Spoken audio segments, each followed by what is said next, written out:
The Minister of Natural Resources, Vikram Bharat, who rose to speak in favor of the bill, highlighted that the country has already amassed in excess of $400 million in the Natural Resources Fund, which is credited to Ghana, while he also boasted that his government has not had reason to use monies from that fund.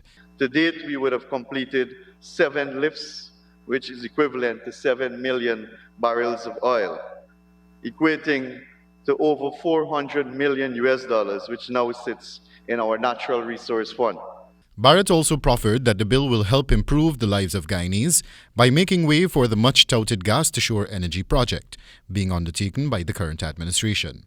That project, the minister highlighted, will see the cost of electricity being slashed by at least half and even less once completed. The amendment to the act, therefore, according to the minister, seeks to monetize the industry further.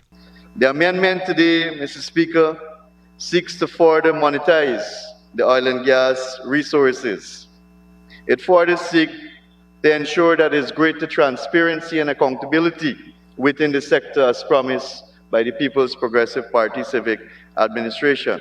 The gas-to-shore energy project, which is being rolled out by the government in tandem with Esso Exploration and Production Ghana Limited, EEPGL, a subsidiary of Exxon, is expected to be completed by 2023 and will see pipelines being installed from the Liza 1 oil well in the Stabroek block to Wales on the West Bank of Demerara.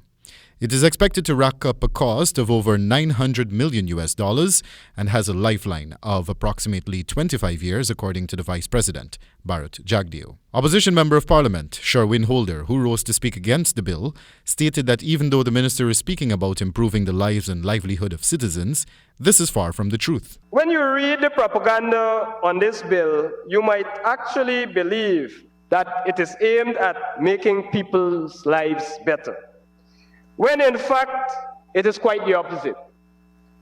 This bill, Mr. Speaker, is aimed at bullyism, domination, discrimination, and maximum control. Holder also pointed out that the minister has been spewing half-truths in his presentation, as he highlighted the reason the government has not been able to utilize any money from the Natural Resources Fund as yet. So they can't touch it, Mr. Speaker.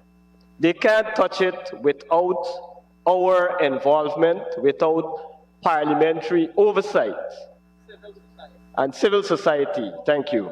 And that's the problem that they have.